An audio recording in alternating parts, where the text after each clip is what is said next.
Going live right now. Hello, everybody. It is Unfound Live for October 2nd, 2023. Hope everybody's doing well. I hope none of you have put out your Halloween decorations yet. Let's not get crazy, people. I, of course, don't put any decorations out for any celebration, except I do have a ceramic, and it's still up, actually. I still have the ceramic Christmas tree up. That's just a year-round thing. But it is October. I see the people out there preparing, already talking about Halloween, even though it's still 29 days away. But we're here into October. Still plenty hot here in Florida. I was out playing a little disc golf, actually in the afternoon around 3 o'clock, and I certainly decided that I did not bring enough water with me. I was really happy to finally get off the course because I was feeling it a little bit. Should have hydrated a little bit more before I got out there. But I hadn't been out in a while, so I was like, I've got to get out and throw. So I hope everybody's doing well. It seems just like yesterday that we got together for the last Unfound Live. But here we are. Wherever you go, there you are. Before I get too deep into this, I want to remind everybody, please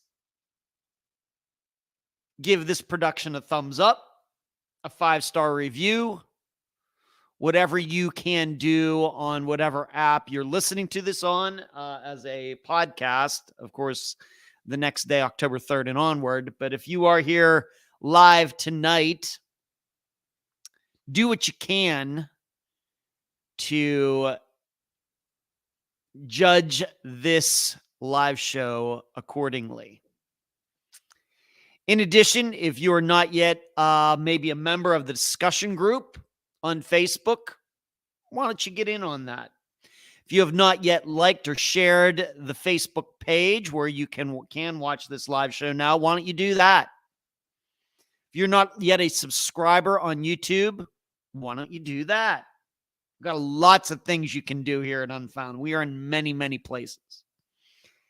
And if you'd like to go one step further, if you are on YouTube, why don't you just hit that join button below and get some things that other people do not. And as you can see for the overlay for tonight's live show, it's the PayPal link, paypal.me/Unfound Podcast. As you could see by the title of tonight's, in the title of the live show, we got a lot to talk about tonight. We're going to be talking about Crystal Rogers, the developments there. Going to talk about what I think most people are seeing as a big surprise, the discovery of Suzanne Morphew's remains. That's certainly a surprise, maybe even a bigger surprise.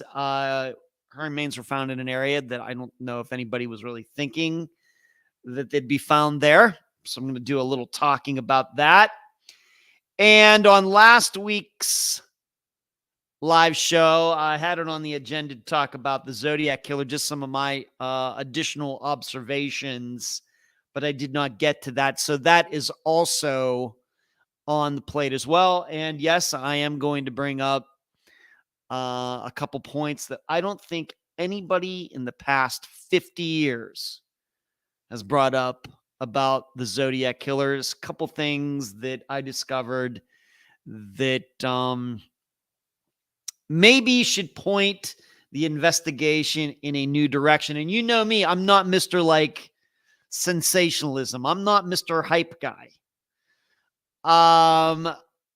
So when I say they are things that I think are important that have never been mentioned before, you better believe it. So I'll get to that. I promise to get to that stuff. I don't want to push that off for another week.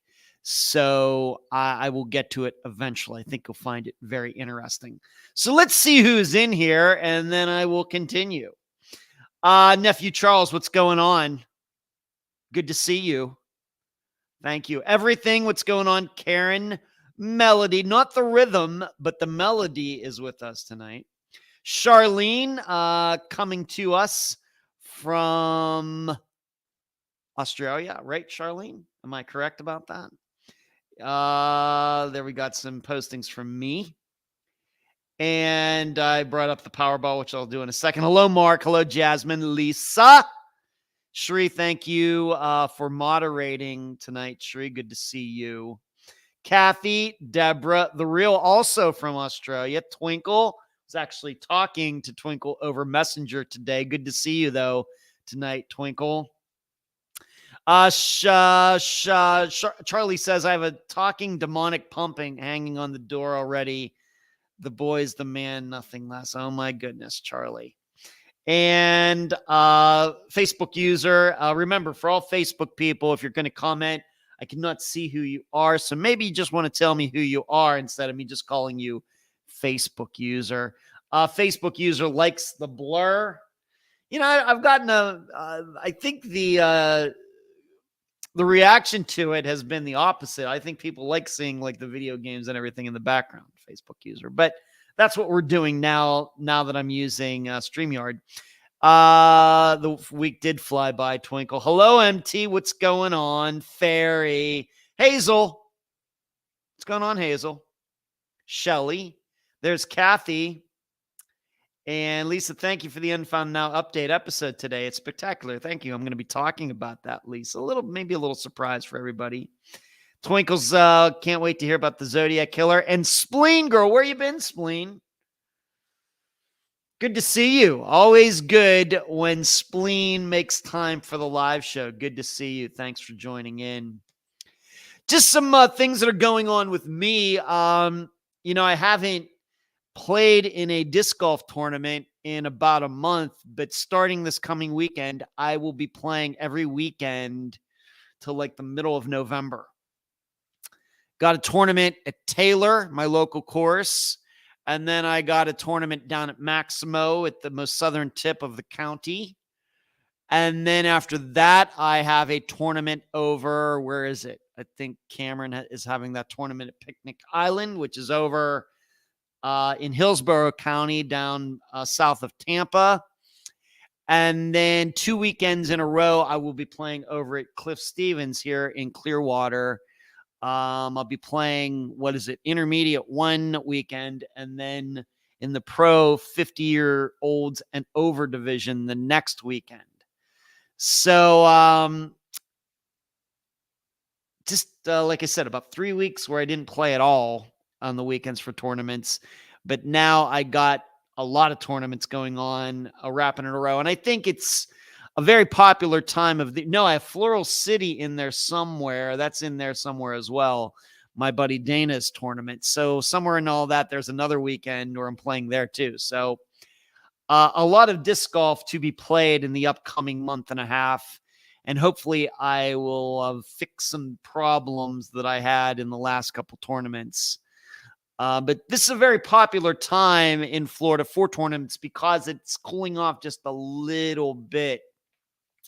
Yeah, you can play disc golf all year round here in Florida, but there aren't too many tournaments in usually like late June into July, then into early August, simply because it's kind of a little bit miserable. I don't mind it so much, but if you're a tournament director and you're going to be out there for a couple days, and it can be a little miserable. So the tournament schedule really starts heating up again, end of August, end of December, then it kind of picks up like in February or something like that through May. So like I said, June, July, usually into August, not a ton of tournaments. Once again, because it's just a little miserable, but it's going to get busy here very quickly. As far as practicing my singing is going, it's going fantastic. In fact, starting tomorrow, I'm moving to the next level.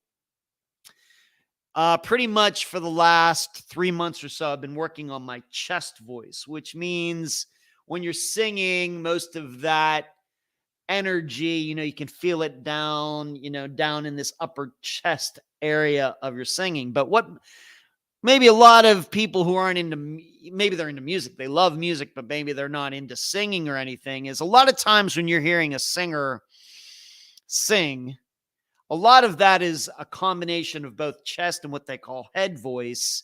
And that's where the sound starts to, the reverberation starts to slowly move up into the throat, kind of into the upper part of the mouth.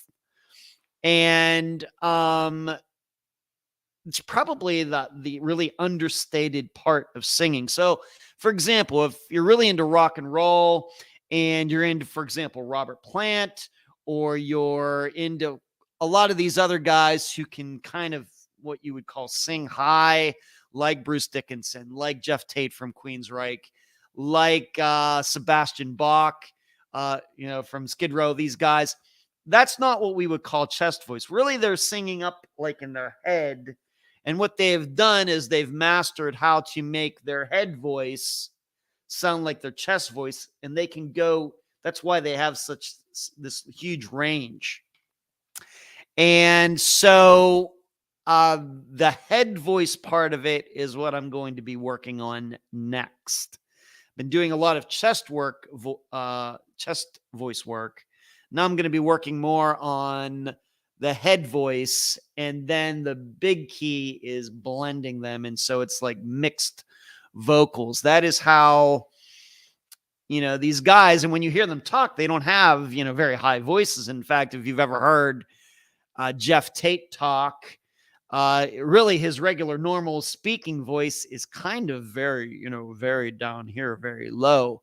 But then when he sings, of course, he's kind of lost his voice a little bit these days. But back in the heyday, I mean, he's hitting these crazy high notes, even though he has naturally a very deep voice. It's because of that kind of mixed voice of chest and head, but not going so far as to get into falsetto, because falsetto doesn't sound very good. So I'm going to be working on that. That is the next step, and that starts tomorrow. But also, speaking of tomorrow, moving on to another topic, my brother and I, my brother Brian, who's a big Tampa Bay Rays fan, the Rays are in the playoffs. We're going to the playoff game tomorrow. He got tickets today. So the game starts at 3:00 tomorrow. So I will be at his house at about 1:30. And the stadium's only about 20 minutes from where he lives. It's right here in Pinellas County, at least the current stadium. They're going to be building a new stadium, I guess, eventually here. But so I'm all excited about that. I have not been to a playoff baseball game. Wow, it's been a while. We might have to go. I don't know if the Rays have been in the playoffs since I moved here, but have I ever gone to one with Brian? I don't know. So if it's not since I moved to Florida, it would have to be going back. Playoff baseball, I haven't been to a playoff baseball game since the Pittsburgh Pirates in about 1991 at Three Rivers Stadium that doesn't even exist anymore. So we're going to that. I'm excited about that. And so we're going to have a good time. I think it'll be a pretty good atmosphere. They usually don't get a lot of people at the regular baseball games, but surely for the playoffs, I think the stadium will be pretty full.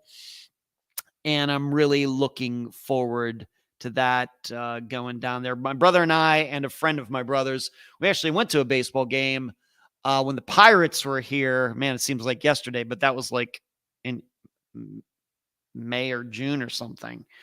And that was a good time too. So I'm looking forward to going back again, and the whole atmosphere. It'll be pretty cool.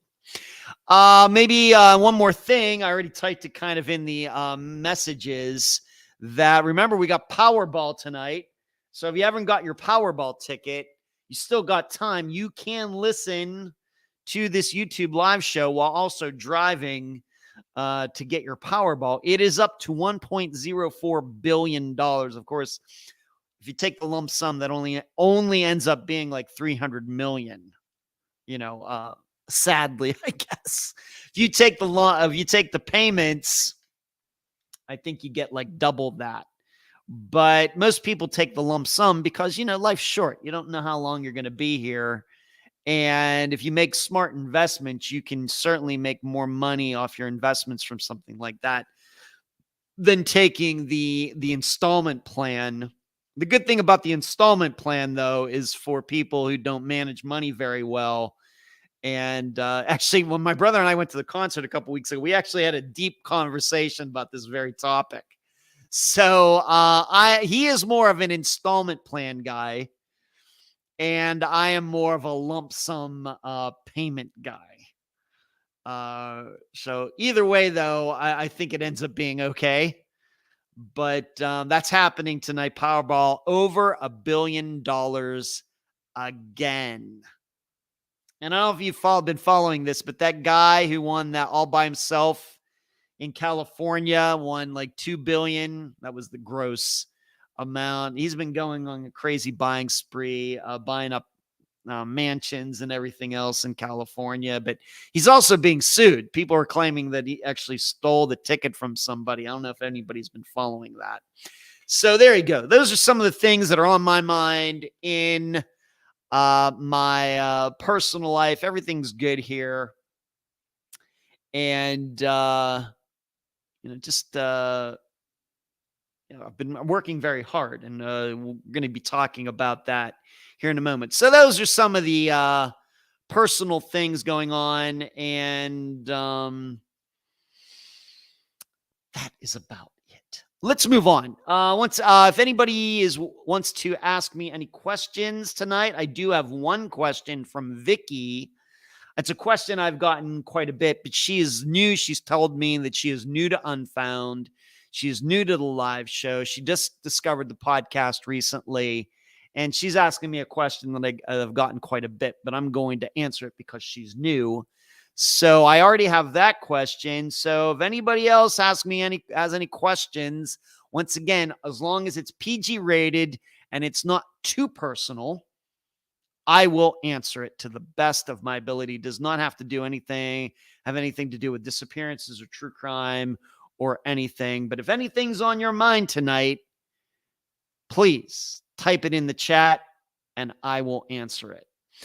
Okay, let's get started by where I usually go, and that is going to the Unfound poll. Of course, this past Friday, we had a revisitation. I like to do those once in a while. We do not forget about anybody at Unfound. And I continue to say that I think it's the only true crime podcast where we revisit unsolved disappearances that were covered. Of course, now we're talking 7 years ago. And this past Friday was Pamela Golden. And as far as these revisitations go, I try to do maybe at least 3 a year. I think we already have 3 in this year, but you might get another one before the end of the year. Hard to say right now, but I do those, like I said, because I don't want those guests to ever get the idea that just because we're 7 years moved on and we've covered 300 other disappearances or whatever, that their own unsolved disappearances have not been, I don't want them to think they've forgotten. We just moved on or anything. It's not so. Not true at all. In fact, all these disappearances are on my mind all the time because the way I do my work from day to day, I pretty much see in my files every one of these people's pictures every day. So we do these revisitations. I'm not sure how many other true crime shows do that. Maybe none. It's also the reason that we do the update episodes that come out 3 times a year. And also, it's the reason that I do the Resolved episode that I did for Patreon and YouTube supporters. And then it's also the reason that today, this special episode that I'll talk about a little bit more, Resolved for the Unfound Now episodes. That's all the reason that I do all of that. I know you're all very interested as well, interested in updates and resolutions and things, but it also, I just want all of those guests who have, gave me a piece of their time to do an interview for a couple hours. I want them all to know that we just don't move on. We realize that the world keeps spinning. People have their lives to lead. As a reporter, I move on to other disappearances, but that does not mean that I forget them, forget these missing people, and I don't want any of you to forget them either. So, and it helps because in covering these disappearances again, getting maybe a little bit of a new perspective, and maybe there's new information, and maybe we can, maybe there's a new point of view that can come from featuring a disappearance again. So this past Friday was Pamela Golden. How that came about was that her sister out of the blue contacted me because she wanted me to talk to a very prominent person in the Arkansas missing persons community. His name is Dave Clark. And it just kind of put in my mind, I was planning to do a revisitation episode sometime late September into October. And I was like, you know what? That's a perfect choice, especially considering, if you haven't noticed, we've covered so many missing men in a row going back to like the beginning of August. Thought I better get a woman in there. So Pamela's is not one that we've revisited. So that's how that happened. In fact, Dave Clark, you won't be hearing him this Friday, but you will be hearing him next Friday because not only is he a prominent person in the missing persons community in Arkansas, but he lost his mother to a disappearance in 1987, and she is still missing. So that's why he will be appearing. But the Pamela Golden poll, I post this every week, and we try to come up with a good question that's a little bit hard to answer. And this week it was Pamela Golden really going to help Tina McIntosh move the day Pamela went missing? So I guess the alternative to that was, yes, Pamela told Tina she was going to go help her, but really Pamela had something else in mind. And this is not hard to imagine because, especially recently with the disappearance of a Brandon Barron, Jesse Farber, some others that we've covered recently, we happen to believe that Michael Douthit, that were these people really telling the truth before they went missing? Were they? Or were they lying? Were they lying because they were manipulating people? Were they lying because they were drunk or high or something? Start to realize that a lot of these missing people tend to, just doesn't seem that what they said and then what happened to them, goes together. So that's why I thought this was a good question for Pamela Golden. Yes, she said she was going to help her friend Tina move, but was that the truth? The big problem here, of course, is that Tina McIntosh never did get divorced and she never moved out, which is something also that all of you should have been contemplating while listening to the episode from this past Friday. But the answer was Pamela Golden really going to help Tina McIntosh move the day Pamela went missing? 59%, so essentially 60% of you said no. Meaning Pamela actually had, for 60% of you, are thinking that she had alternate plans. Yes, she said she was going to help Tina, but something else was on her mind. Maybe it had to do with that $12,000. Maybe it had to do with her dating the friend of her son's, or maybe it had to do with some other guy or something else.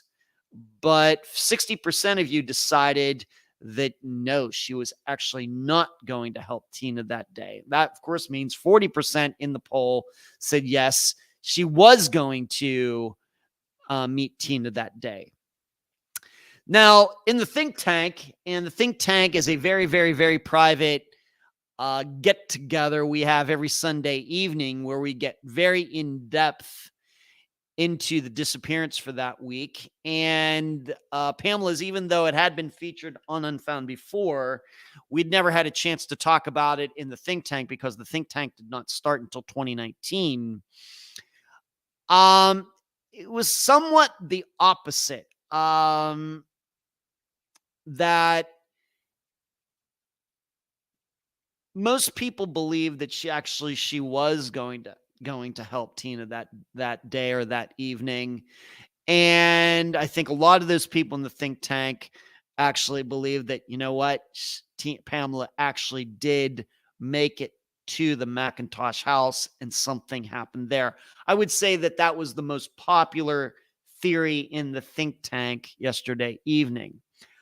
However, you should know that in the blog that is private that I write at Patreon, and if you'd like to partake in that, it's patreon.com/Unfound Podcast.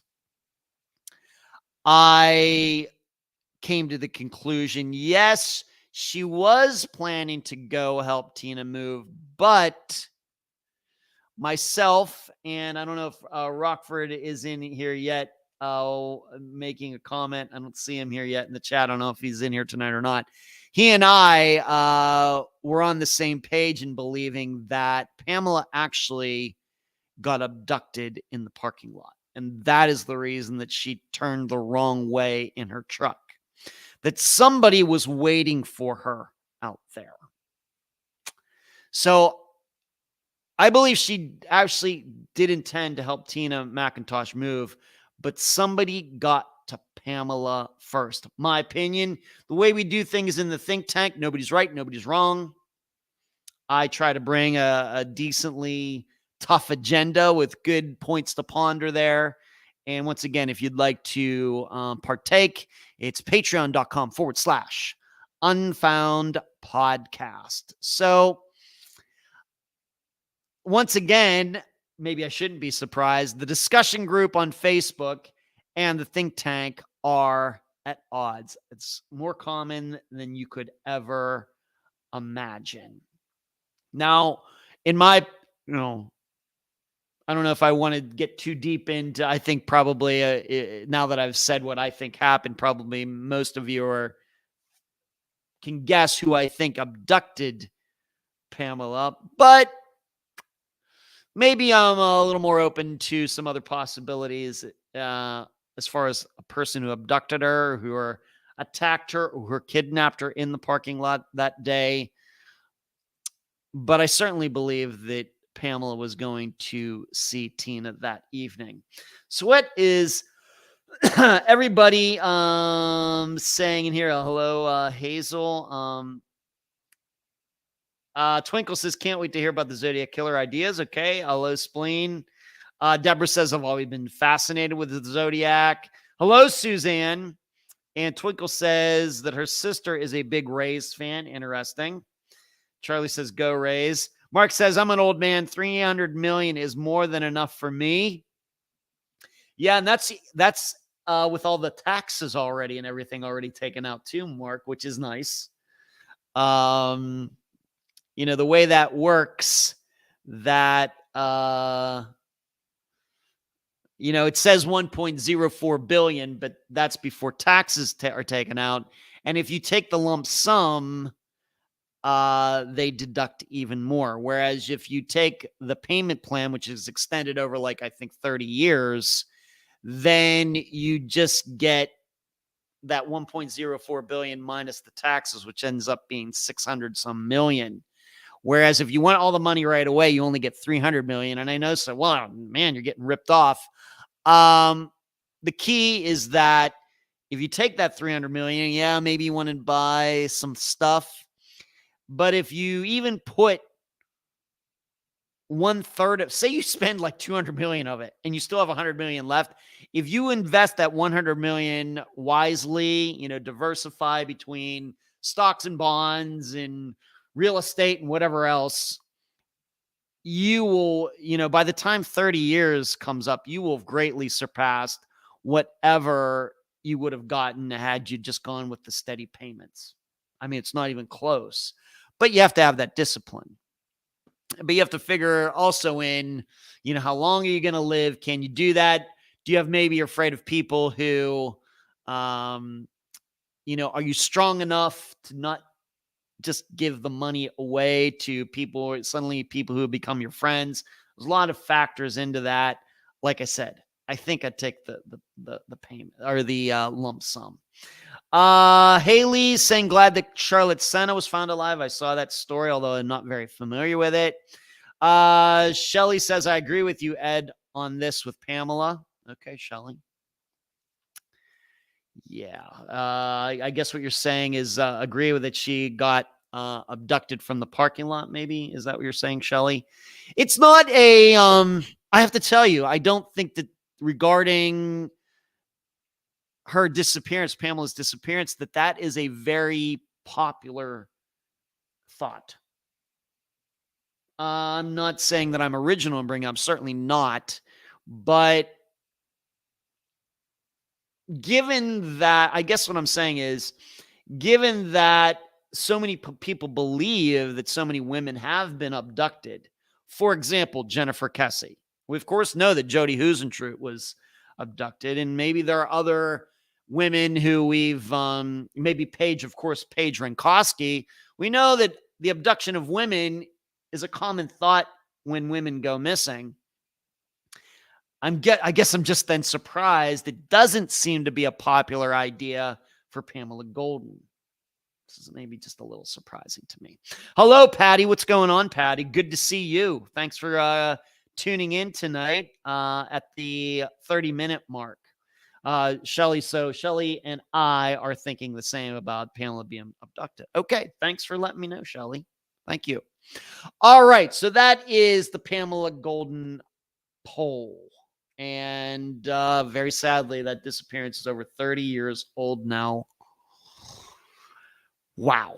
Okay, moving on. I need to bring it up because it came out today. The special episode. I think that I told you that this was coming, but I didn't know what day I was going to release it, mainly because I didn't know what day I was going to have the time to record it.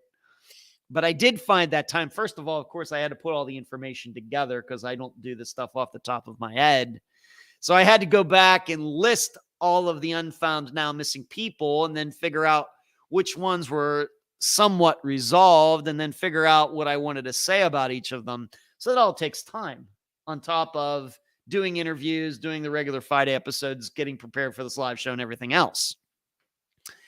But I got it done, and it came out today on the regular podcast feed. So this is the first time since, I'm going to say this is the first time that something has come out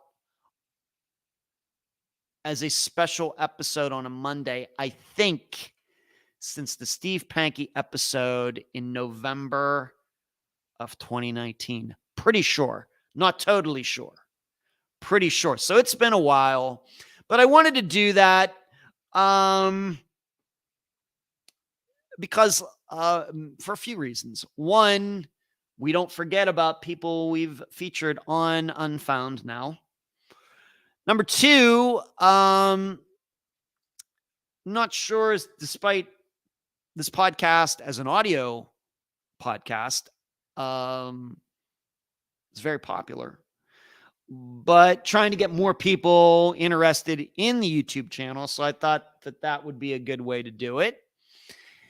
And I was also thinking, well, this is going to be like an hour and a half long. This sounds like something that actually should go just right on the regular podcast feed. Now, you should know that I have done a resolved episode for all of Unfound's disappearances as well, for the 27, I think it is, that have been somewhat resolved. So talking about Zoe Campos, Andrea Bowman, Alan Glasgow, Brandon Roberts, detailing how those got resolved. Of course, a few of them kind of still somewhat, they're resolved, but not totally, like Tom Brown.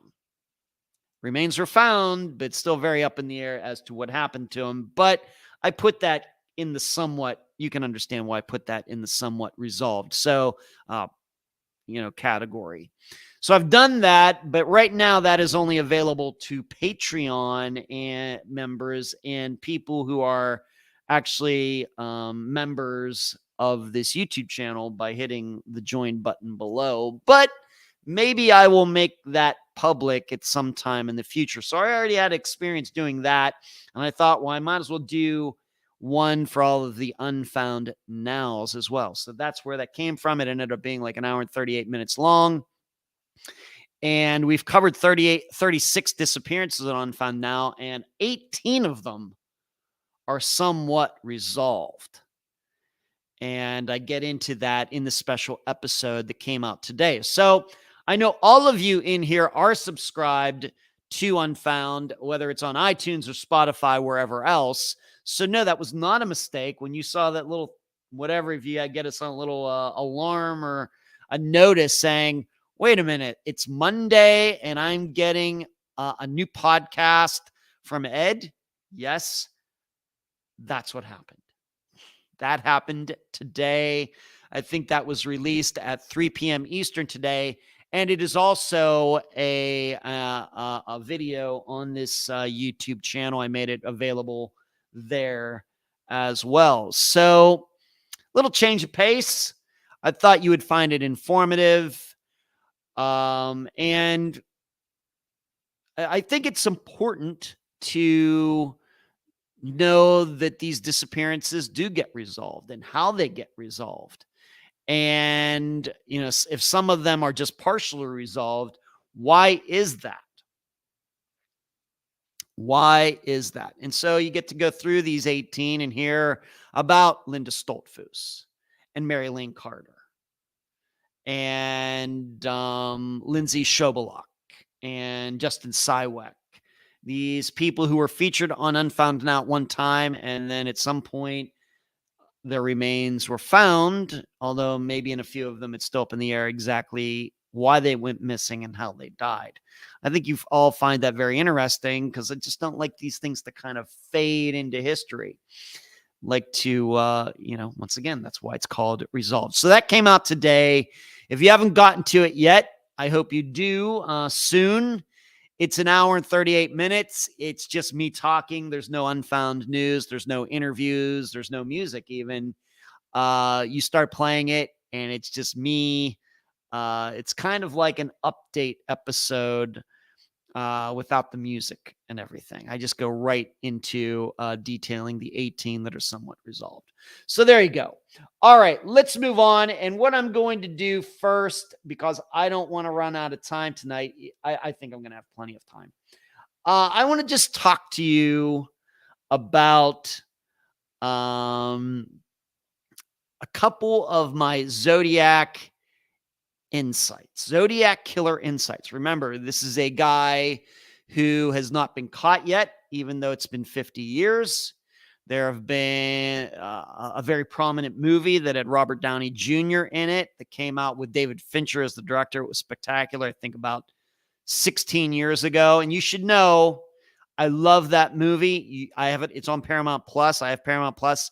I've watched it several times, but you have to remember, some of the things that are in the movie are not how it actually happened in real life. In addition, it's clear that Robert Graysmith, who is like the main Zodiac Killer person who wrote the book, who is featured in the movie, played by Jake Gyllenhaal, it's obvious that, let's just say he didn't let the facts get in the way of a good story. So there are things that are exaggerations. Not only are there things put in the movie that are just for, artistic license, there are things in the movie that aren't true. So if you see the movie, please be careful of that. In fact, if you Googled it, there's some site out there that will compare the movie to what actually happened in real life and everything. And I will go as far as to say, I don't think that Arthur Lee Allen was the Zodiac Killer, even though he's the killer. He's the guy featured prominently in the movie. I do not believe that he killed those people. In addition, there are other people who have been listed. For example, if you want to just take the shortcut and go to Wikipedia, there's several other men listed. I don't think any of those guys were the Zodiac Killer either. And I would compare it to like the original Night Stalker. There was a list of guys that investigators and amateur sleuths on the internet, or even before the internet came along, they were so sure this guy did it, that guy did it. And here's what we know. When that D'Angelo guy was caught, he was never on anybody's radar at all. And if DNA had not come along, there's no way he would have ever been charged with anything regarding the original Night Stalker, even though he was the original Night Stalker and raped all those women, killed all those people. I have come to the conclusion that the Zodiac Killer is very much the same thing. And what's everybody saying here? We would love to have lots of info. Yeah, I think she update today. Yeah, we would. As Twinkle's saying, Twinkle is a think tank member. Yeah, would love to see you all in the think tank if you sign up on Patreon. We're always looking for new people with new ideas who want to bring something to the discussion there. Mary Jane says, I don't like the blurred background. Sorry about that. Mary, Stacy got it. All right. Great episode, Marty says, for the resolved episode. Stacy loves Zodiac.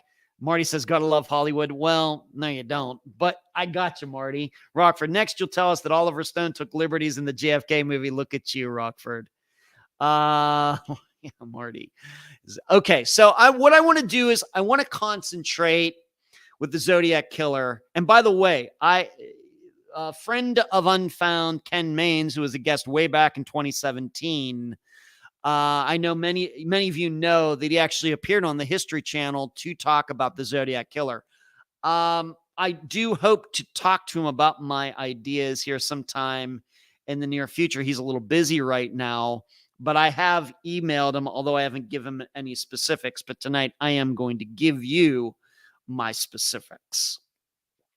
I want to concentrate on the murder of Paul Stine. He was the taxi driver that was killed by the Zodiac Killer. And we know that because the Zodiac Killer took a piece of Paul Stine's clothing, a part of a shirt, and then eventually mailed it to the prominent newspaper in San Francisco at the time. And that is true. That did happen in real life, although they maybe exaggerated a little bit in the Zodiac movie, but that did happen. So we know that the Zodiac Killer did kill Paul Stine, this taxi driver, shot him in the back of the head. And Paul Stine was shot at the corner of Washington and Cherry and this is very important, in San Francisco. And there were witnesses, not necessarily to the shooting, but some children in a nearby house saw the Zodiac Killer go to the front seat, do a couple things, and then walk away. Well, we now know what he was doing. He was ripped off part of Paul Stine's shirt, took it as a memento that he eventually sent to a couple different people. But as is documented in the movie, actually, when they checked Paul Stine's book, actually, he was supposed to stop at the intersection of Washington and Maple. All right, so he's driving on Washington, and he was supposed to stop at Maple Street, but instead he went what would be one block farther. So he's going down Washington. He gets to Maple. He's supposed to stop there. Instead, they went down to Cherry, and that was where he was shot. And it's been a long time question. In fact, it's in the movie that why did that trip go one block farther? And the most popular idea has been that, well, the Zodiac Killer at that time had already decided he was going to kill Paul Stine, but maybe at that intersection there were people, there were other cars or something, and it was too risky. So he just told Paul Stine, you know what? It might be more convenient for me. Just go down to the next block. And that's what happened. And that very well may be true. We'll never know. We may never know. The history of the world, we may never know. But it's certainly true that the ride was supposed to stop at Washington and Maple. Instead, it went one block farther to Washington and Cherry. But I think everybody has missed something. And it was just within the last couple weeks, like I said. I'll have the movie on here while I'm doing work. It's kind of just in the background. And sometimes, like when I'm doing stuff, I really need it silent here, like when I'm writing. But there are other things, like when I'm researching the disappearance for that week and maybe things like articles, like on newspapers.com, then the silence gets a little creepy. So I will put something on music or the TV, and, I play Zodiac quite a bit. And it just hit me one day. I think we're missing something. Why did the Zodiac Killer pick Washington and Maple in the first place? Of all the places in all of San Francisco, now you should know, we know where the trip started. It started in Union Square, which is, several miles away from where, the destination was. We know exactly where Paul Stine picked up the Zodiac Killer. We know that. That's documented. That was in the book. Back then, of course, today with GPS, whether it's a taxi or Uber or Lyft, it's all GPS and everything. But back then, you had to write everything in a book. And that was written in the book, that he picked this passenger up at Union Square and was headed to Washington and Maple. And something happened in Washington and Maple. They went one block farther. But the question is, why Washington and Maple? Now, the very, of course, simple answer is, well, he just knew something, maybe the Zodiac Killer knew somebody in the area and everything else. What I did, though, this is how I do things. I don't know if anybody's ever done this. And I want you to know, I Googled and I looked everywhere to try to find if anybody has come up with this idea. I could not find anything. I am surely not a Zodiac Killer expert. But just Googling it, trying different words with my idea, could not find anything that anybody has ever brought this up. Well, it turns out that Washington and Maple in San Francisco is unique. It's not just any other cross streets in San Francisco. How about that? It is very, very, very unique. In fact, it's the only type of intersection in all of San Francisco that has a particular thing. What are the odds of that? And you're wondering, what is that? I'm going to tell you that in a second. But it just, like I said, I got thinking, why would he pick that intersection? It makes all the sense in the world that he was thinking, I'm going to kill this guy, Washington and Maple. I'm going to walk off and I'm going to walk down here, and maybe he knew somebody. Maybe he was going to catch another taxi to get out of the area. Lots and lots of different ideas. But why Washington and Maple? Why not some other? Why not one block over this way, one block over this way? What was special about Washington and Maple? I'm going to tell you. Here is what I discovered about the intersection of Washington and Maple. And the reason it caught my attention is because I've already brought up something else, in a previous talk on this live show about the Zodiac Killer, in that he used a 9mm pistol to kill Paul Stine. Now, he used different ammunition, different guns, different caliber for some of these other killings. But for Paul Stine, he used the 9mm. And what's not maybe totally understood is that 9mm in the United States was somewhat rare at the time. It's very common now. But it really, really, really, really didn't get common until the 1980s. In the 60s into the 70s, the most popular ammunitions amongst the regular people were 38, 22s, 45s, 357s. 9mm was still very rare, and there really weren't that many guns in the United States that shot 9mm. In fact, very, very few American gun manufacturers made anything in 9mm. Of course, now they all do, and that's their most popular kind of selling gun. But at the time, it was not the situation. The reason that is because 38 and 45 caliber, 357 caliber are all calibers that were invented in the United States. 9mm is very important. Stay with me on this. 9mm was invented in Austria, not the United States. And that's why it didn't get popular until later. And in fact, it became very popular in Germany. And in fact, in World War II, for of course, the German army, the Nazi army, that a lot of their machine guns and things, what were they? They were 9mm. Whereas the Americans and British were using 45 caliber, and I'm not here to educate you all on gun calibers, but it's just important to remember that 9mm is not an American cartridge. Not even it was invented somewhere else.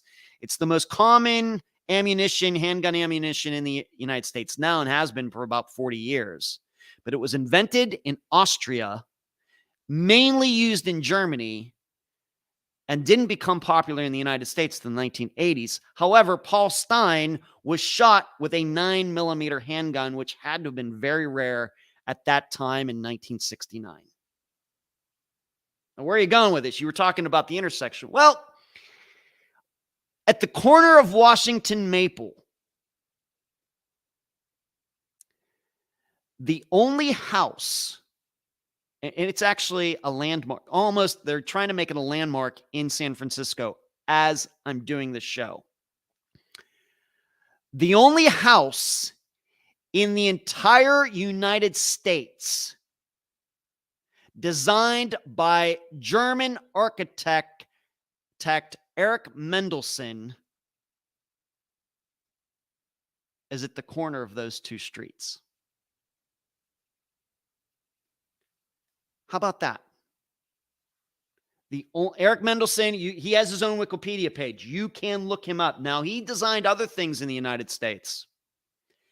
But at the corner of that intersection is the only house he ever designed in the United States. It was built in 1951. You should know that Erich Mendelsohn, though, died in 1954. He was a German Jew. His family had immigrated to the United States. I think they had avoided the Holocaust, and I don't think they were ever in a concentration camp. But there's more.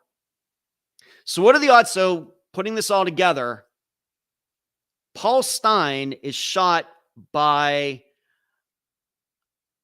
a gun with a caliber that is essentially from Germany. It's Austria, but Austria and Germany at the time when that was, they were one country, at one time. It was that whole everything before like World War I. So he shot with essentially a German caliber gun. And at the corner of that intersection, the only house in the United States designed by one of the most famous German architects of all time, the only house in the United States was on the corner of that intersection. But there's more. Not only did Erich Mendelsohn design that house that was at the corner of that intersection, Erich Mendelsohn, although he was dead by the time the Zodiac Killer came around, he was actually a professor at Berkeley. So not only did he design a house, the only house in the United States that was in San Francisco, he was a professor at Cal Berkeley, which of course is in the San Francisco area, but he died in 1953. What are the odds?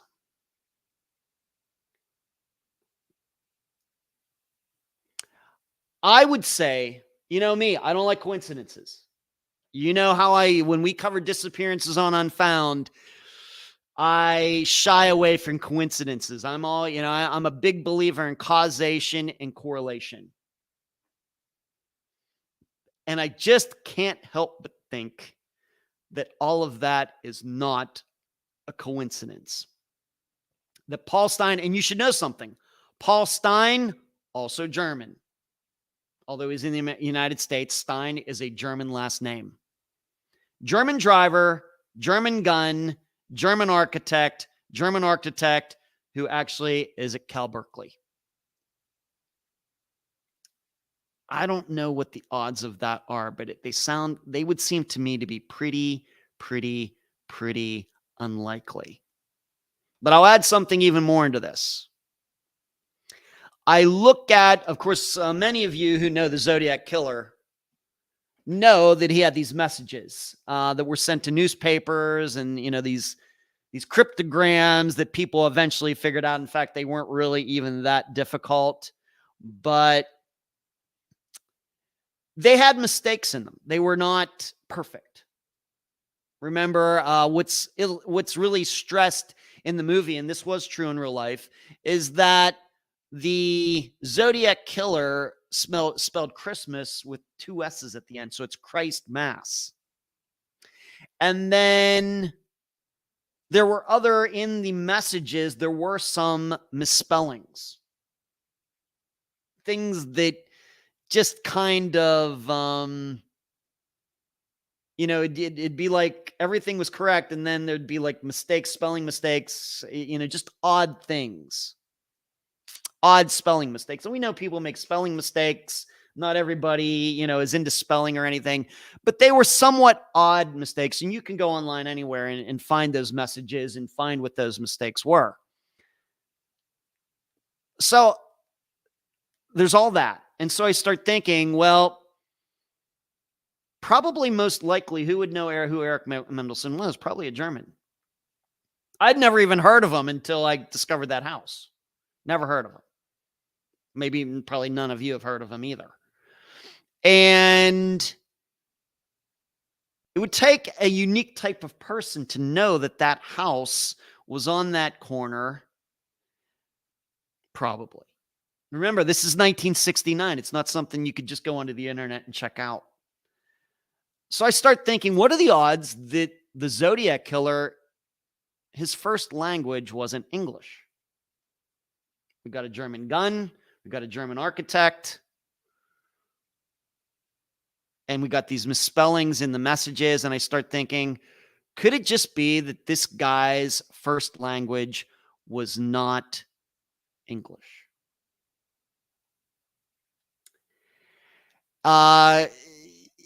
Because as I have it written in my notes, the Zodiac made very simple spelling errors in messages. And I realized a lot of people thought, well, is there like a message within the message? If we correct the spellings and take these letters, maybe it spells out something else. And I don't think any of that has ever worked out.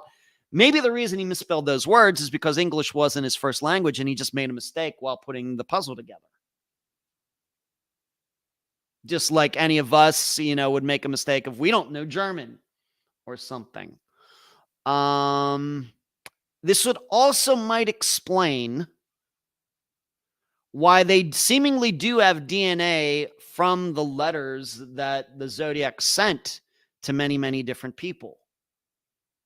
And could this be the reason that his DNA has never been matched to anybody? Because in the United States, all we seemingly have is DNA from Americans, and he was actually a German. And so there wouldn't be anybody here connected to him to use like 23andMe or Ancestry.com or whatever, or Othram or whatever else, because they only have access to DNA of people in the United States, whereas his DNA is actually from Germany. There's something to this. Maybe there's that. Maybe I'm just seeing what I want to see, but we just have to remember all of this stuff over the last 50 years has been gone over backwards, forwards, sideways, everything else, and it's gone nowhere. In fact, we got more people, with, kook thoughts. Yeah, my uncle was the Zodiac Killer. Oh, this other guy was a killer. It's kind of like with, oh my goodness, can't think of it. D.B. Cooper. It's kind of like that. Now everybody, everybody thinks that they know who D.B. Cooper was. It's kind of gotten to be that way with the Zodiac Killer. Seriously, you go to Wikipedia, there's like, I don't know, 5 or 6 different guys besides Arthur Lee Allen mentioned as possible. They can't all have done it. And I realize I talked about this maybe a year ago. There's this, private group out there that thinks they have conclusive proof of who did, who the Zodiac Killer was. But it's surely they're just doing that for publicity for their group. They don't really have any, they don't have any special information at all. It's just weird. What are the odds that he would ask Paul Stein, who is a German, to drive to an intersection where a very famous German architect designed the only house that this architect ever designed in the United States? And then on top of that, you have a gun which at the time in 1969 would be more classified as a German weapon than an American weapon. Of course, these days, it's certainly an American weapon. In fact, 9mm is a worldwide weapon now. But at the time, the way American culture would have looked at a 9mm would say, oh, that's kind of like a foreign cartridge. What the hell is that? And then on top of that, you have these mistakes in the actual writings of the Zodiac Killer. I got to tell you, this points to me more like a foreigner. Maybe somebody who eventually, of course, did move to the United States and became a citizen, but somebody who was born somewhere else in Europe and then came to this country. And then when it was in a position to know about German culture regarding maybe German landmarks or something in the San Francisco area, no different than if we, as Americans were, and I know we got some Australians in here tonight, good day, were to go to Europe and we start looking at things that happened in World War II where American armies, the Battle of the Bulge or whatever else, we would go there because that's where American troops were, 80 years ago or whatever else. Well, it'd be the same thing for a German coming to the United States, getting to know significant German landmarks here. It's the same thing. So this is all going through my mind. I was floored when I found out that intersection was very, not just unique to San Francisco, but unique to the entire United States. And it was a German guy and the it was a moment. I had a moment. I'm still having a moment probably. I really think that there's something to this. Hey, I really don't have the time to take it very far because, of course, my thing is disappearances, and that's where I'm going to stay. But I certainly believe that my insight into disappearances, because what is the main thing about disappearances? You have a lot of unknowns. As I've said many times, murders are like chess. Everything is in front of you.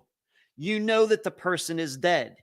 The person is discovered in his home, in his car, on the street, at work, wherever, or her too. And you know probably what the murder weapon was. You may not have the murder weapon, but you know that this person was strangled, murdered, shot, stabbed, whatever else. Murders are like chess in that all of the information is on the board. There are no secrets. You know what every piece does. You get your turn. The other person gets his or her turn. You get to figure out what you're going to do. There are no secrets. Whereas disappearances are like poker. And disappearances are what we call minimum information problems. In that there is so much that is unknown, and we have to start to try to infer things. So when you're playing poker, it's one of those things, well, what does my opponent have? You're playing Texas Hold'em. What does my opponent have? But then it goes to, what does my opponent think I have? And so part of the thing about betting and everything regarding Texas Hold'em is making it seem like you have these two cards when you actually have two different cards. And that's how bluffing and everything works. It's all about minimum information because you don't know the cards that your opponent has, and you don't know what cards are going to be coming out on the board. There's a lot of secrets. Same way with disappearances. So this is kind of the way that I decided to approach this. And just started thinking, what are all the possible reasons that he would want to go to Washington and Maple instead of Washington and Cherry or whatever else? So that's what I wanted to pass along to all of you. You can choose to think that I'm crazy or not, but it just seems to me all of this specifically German stuff just keeps coming up because I already had it in my head. You know, what kind of American would have had essentially a German gun in 9mm in 1969? Not too many. Not too many. That's always been in my mind. What kind of person would choose to do that? Because 9mm ammo could not have been very plentiful in the United States at the time. So having a gun like that, you know, if you're going to go target shooting with it, good luck finding ammunition, more ammunition for it. Of course, ammunition 9mm these days, you know, as plentiful as anything. And even if you go back, and I've been watching like old Hawaii Five-0 episodes, you know, and usually Hollywood, although they get gun stuff wrong, a lot of the things they do get right. And even when you watch Hawaii Five-0 with all the guns that they're carrying like 38 specials. You don't even hear them bring up the term 9mm when they're talking about bullet casings and everything. It never comes up. And that is a show that went from 1968 to 1980. 9mm, never mentioned. But 38 is, 357 is, 45 caliber is, 223 and rifle or 5.56 is all mentioned. Those are all American calibers. 9mm, never mentioned. Except the Zodiac Killer was using it in 1969. So it's Rockford. Do you think that if someone had seen that old newspaper article detailing the Dellinger Soppering arrest, it would have led to a Diane Fang him as a suspect? I don't think so, Rockford. I just don't think that's enough. I just don't think that is enough. Now, it's, you know, going to the original Night Stalker, of course, there was a belief out there that the original Night Stalker could be a police officer, and D'Angelo was at one time, certainly. But I don't think the shoplifting thing would have been enough. There would have to have been a lot more than that. That might be one piece of information, but man, I'd certainly need more than that. Marty says, Ken is great. Would love to see you collaborate. Trying to. Hello, Jody. What's going on? Rockford, 1 block west of Cherry is Arguello, which is more of a main street that leads into the Presidio. Like a week and a half ago, I was all over that map. So yes, Rockford, I know. Yes, right. Is it near his house? Well, we don't know who the Zodiac Killer is, so it's hard to say. Maybe. That's wild. Oh, I see where you're going now, Hazel says. Cold chills. Rockford, aside from the spelling mistakes, did he make mistakes when it came to tense? It's very common to use the present tense interchangeably with the past tense in foreign languages. I have to go back and look at that, Rockford. I did have a moment, Hazel. Hello, everything. Shelly, pretty cool. Great question, Rockford. That's insane, Stacy says. Very rare, Ed. Good point. Yeah. So that's where my head is now. This would explain a lot of things. If this is right, that actually the Zodiac Killer was actually from another country. And I know they have his voice, you know, his recorded voice, and he called and everything else. But, you know, I think that we've learned when it comes to languages and things, it's much easier for people to speak a new language than master writing it. And if somebody's moving to the United States, and was much more common then than it is now people who moved to the United States and become citizens back then more likely to try to learn the language and to not have an accent and really try to sound, very American, sound very like everybody sounds in Hollywood movies. That's a little different now. I think they come to the United States. Of course, a lot of them already know English, but they're not laboring to get rid of their accents. We're much more accepting of that in the country now. But maybe in the 1950s and 60s, people moving here, they didn't want to sound like a foreigner, so they would really, really, really try to get rid of their accent wherever it was from very quickly. So all of you can kind of chew on that. Maybe go to the Wikipedia page and maybe do a little searching on the Zodiac Killer. And I certainly urge you to check out the movie. And there's a site where it compares what they say in the movie as actually what happened in real life. Because that movie really, really wants everybody to think that Arthur Lee Allen was the killer.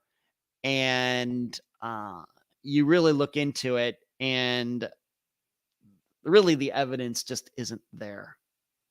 It just isn't. Hello, missing Christopher Douthat. How are you?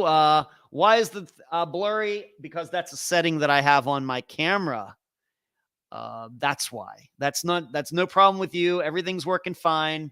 That is something you'll see that as I move, the blurriness moves. Just trying it out. That's why it is. It's something that I can put into StreamYard, the program that I use to now stream the live show, which I've been using for a couple months now. It's me, Mary. I hope you're doing good, buddy. Hey, Mary, what's going on? Good to see you, of course, everybody. That is Mary, a past guest, very recent guest of Unfound. If everything's Ed's gotten technical, yeah, okay. So there you go. That is my Zodiac Killer insight. Do with it what you will. Let's move on to the question for tonight, and that comes from Vicky. Vicky, are you out there? This is a very common question. A lot of you have heard me answer this question before, but because Vicky is new, I'm going to answer it. And once again, everybody, please give this live show a thumbs up tonight. Do not forget to do that. We got about a little over 45 minutes left. So please get in there and do that. Vicky asks, how did you get into doing the Unfound podcast? I just recently started your podcast from the beginning, and I'm really enjoying it. I enjoy listening to it. Vicky, a lot of things came together. And first of all, I've always had an interest in disappearances. As long as I can remember going back to being a little kid, 5 years old, disappearances have always fascinated me. And the way that I got to kind of my first real introduction to disappearance as a kid was through the show In Search Of, hosted by Leonard Nimoy, which, although today you look back at it, it's still kind of, it's very 70s cool. It's kind of, cheesy now, but it's in its 70s way, kind of like Leisure Suits or Disco. It's kind of cool in that way. Although, of course, I now realize they did a lot of exaggerating and lying on that show. But as a kid, you don't know that. And it was a popular show, syndicated show at the time, maybe just because Leonard Nimoy hosted it. But that was my first introduction to disappearances, because they do talk about Amelia Earhart and just mysteries of the world. And then I got older, and of course there was Cops and Unsolved Mysteries. And then eventually, of course, the internet came along, and one of the first things that I started doing once I got the internet, I think started using the internet sometime probably in 1996. Got my first computer in 1996, I think so.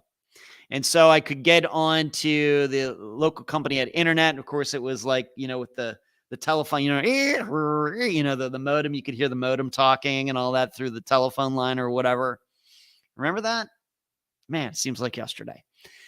And one of the first things I started doing was looking up disappearances. And I can tell you the first disappearance that I can remember really getting engaged in once I got the internet was Jodi Huisentruit. The disappearance of Jodi Huisentruit, because she had just gone missing in 1995. And so it was really, everything came full circle on Unfound when I finally got to cover that as an episode. Must have been in 2019 or 2020. It was really weird thinking that was like the first disappearance I ever got into when I started on the internet. And here I am, what it had been almost 25 years later, covering her disappearance on a podcast on the internet, which just weird, really crazy. And then how the podcast came about, I guess the technology just kind of caught up with my interests, caught up with my talents, come the experience that I got over that time, public speaking experience, writing experience, audio recording, video recording experience that I got while I lived in Las Vegas. And it just kind of finally all came together. But truth be known, I've been recording audio, just thoughts and things, that going back, that ended up on the internet one way or the other, going back to like 2006 or 2007, something like that. So, but Unfound was the first recording and podcasting that I did that actually has become very, very, very prominent. And I think that's just the way it was meant to be, that an interest that I had since I was a little kid finally, got married to the technology and everything else. And that's how it all came to be. I don't know what other people's stories are. Probably very similar.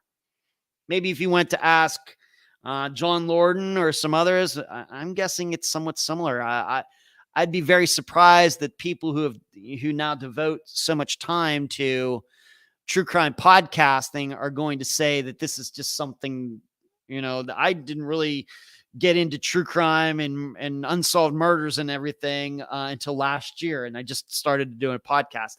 I think that's rare. I think it's more along the lines of people got into it in some other way, took an interest in some other way through unsolved mysteries or whatever else. And then eventually, 5 years, 10 years down the line, started podcasting, something like that. I'm thinking. So that hopefully answers your question. Everything says old dial-up, 32 and 56K. Hey, I can remember everything when 56K kilobytes or whatever, does that kilobytes a second or whatever. I mean, that was like flying.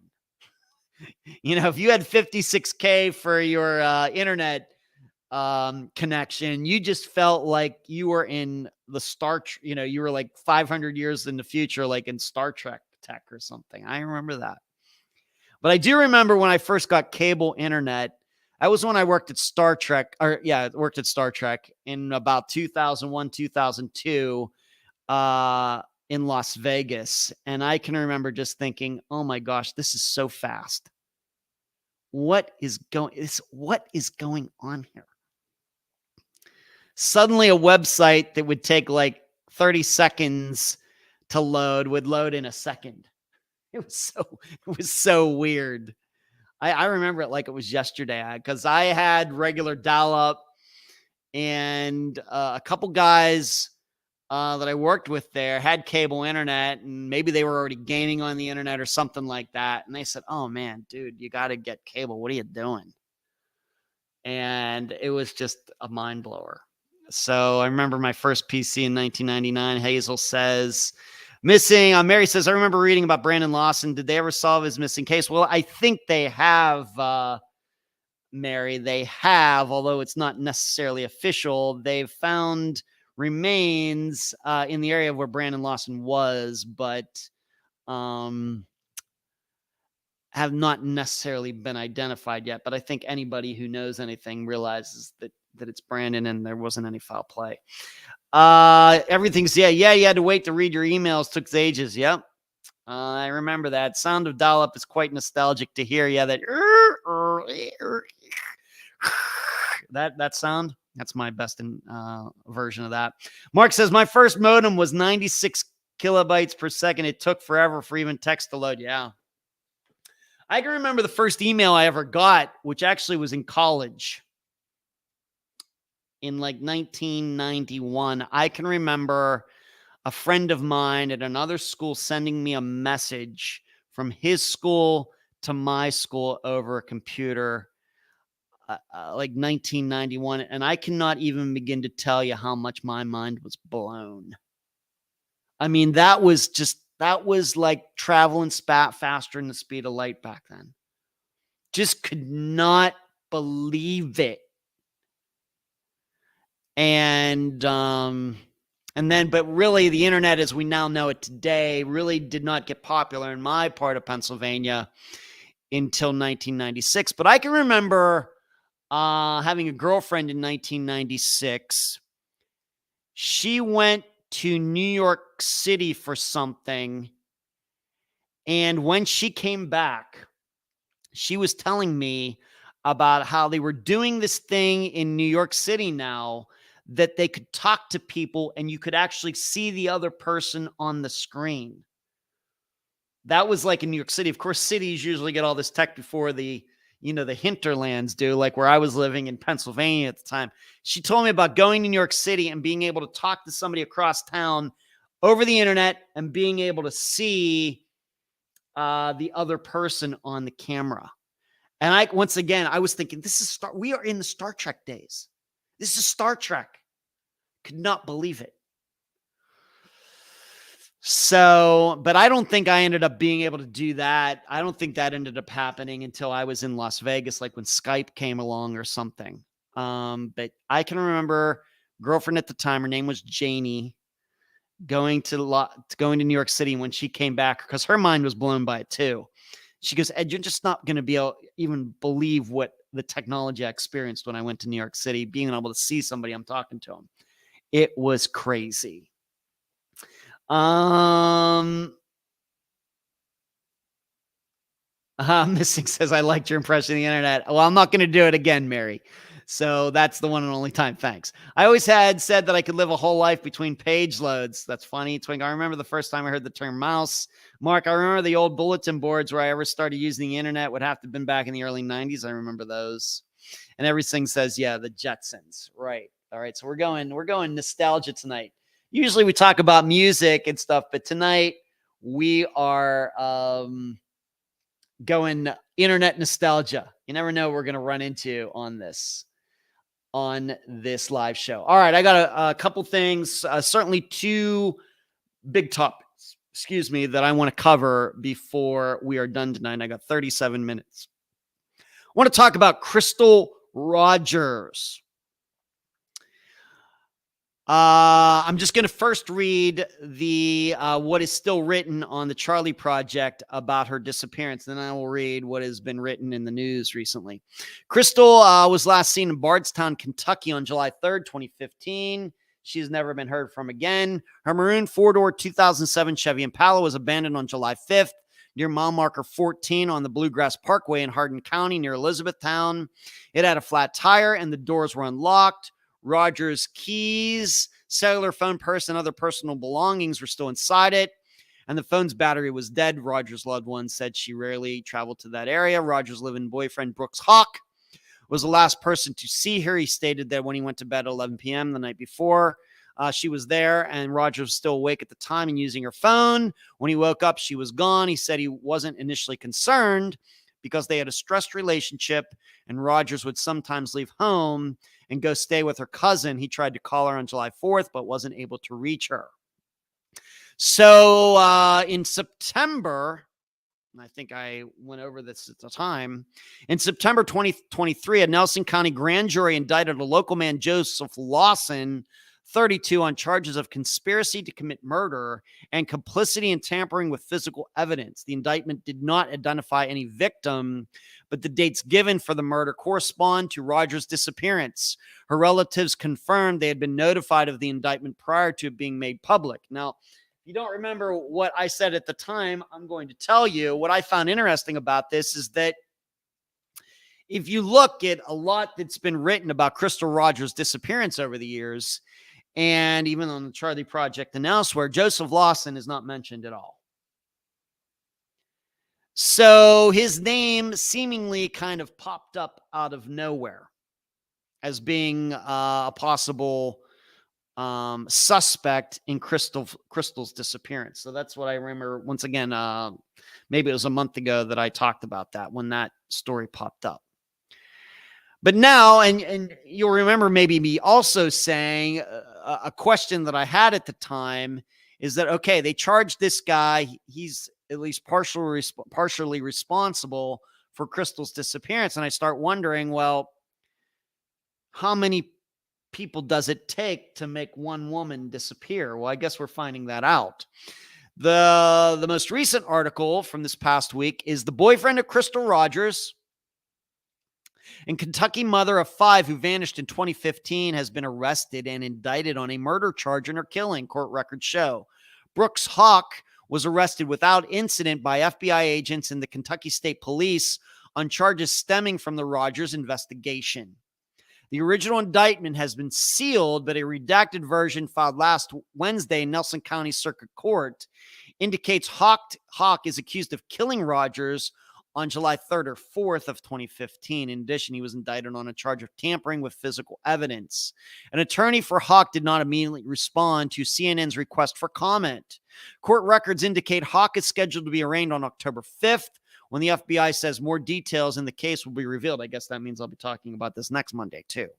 His bail is set at $10 million. Rogers was last seen or heard from on July 3rd, 2015. Her mother reported Rogers missing 2 days later, and her car, a red Chevy Impala, was found abandoned with a flat tire in Bardstown, some 40 miles southeast of Louisville. Her keys, phone, and purse were inside. Hawk and Rogers had a stressed relationship at times. Hawk told CNN's sister network HLN in 2015, adding that he had cooperated with the investigation. We should note that Hawk was a police officer at the time, although I'm not sure that he was one recently. Hawk's family farm was among the locations searched during the investigation, Rogers' parents said at the time, but Hawk would not let the family on the property. They said, well, they surely are going to get to search that property now. Now, let's see what everybody is saying here. Crystal or Twinkle brought up the first heard the term mouse. Yes, right. Twinkle. Yeah, you still need AA batteries to power a kid's toy, just like 1981, right? Hello, Facebook user. Hi to you. I don't know who you are. Everything. I watched the interrogations with the two brothers, Ed. Very interesting. And one is a cop. Yep, that's true. Good news for Crystal's family last week. Oh my God, I remember the games like table tennis. Yeah. Old nostalgic technology. Hawk's brother was a cop. All right. Thank you for correcting me. Everything. Of course, the big question I have is how many guys, I still have the same question. How many guys does it take to make one woman disappear? The reason I bring this up is because this is obviously, all of my categories for disappearances. This is certainly the man said type of disappearance. Man goes to bed with a woman in his life, wakes up the next morning, she's not there, and he doesn't know what happened, didn't hear her leave. Her car, of course, in this case, I guess her car is, but a lot of times, of course, the car is still there, the phone's still there, everything's still there. This one's at least a little different. And the car, of course, with Crystal, her car is found along the road, and I guess we're to believe that was all staged. But generally, in these kinds of the man said types of disappearances, I think we are very much inclined to believe that one guy is responsible and that he did this all on his own. Of course, a lot of times we believe this is a spur of the moment type of situation. This is not something that was planned, although we might believe at least a few of the disappearances of that category on Unfound were planned. But I think most of them point us more toward the idea that this was a crime of passion, something heat of the moment, a domestic abuse situation that, it was maybe they had a troubled relationship anyway, as it seems that Brooks and Crystal did, and it goes that one step further. And then in an effort to cover it up, this guy just does it all on his own. And unfortunately, too many times they successfully pull these schemes off. It's horrible. And we know that there are many men who have been named on Unfound, who we've talked about, who are still to this day walking around, free guys who never been charged with anything. This is very general. Of course, there are exceptions, but generally think just, it's one guy.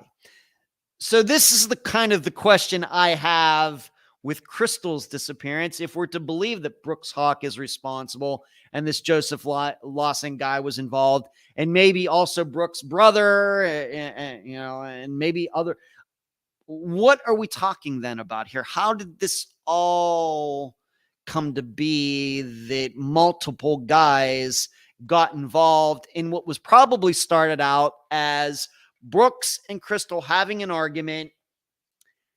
Something happens. Maybe she doesn't die right away, but he hits her or causes some injury to her that there's no way that's going to be able to be covered up. She's going to have to go to the hospital. He's going to get charged with domestic violence. And so then he decides to just take it the whole way. So what from that then leads to these other guys being involved?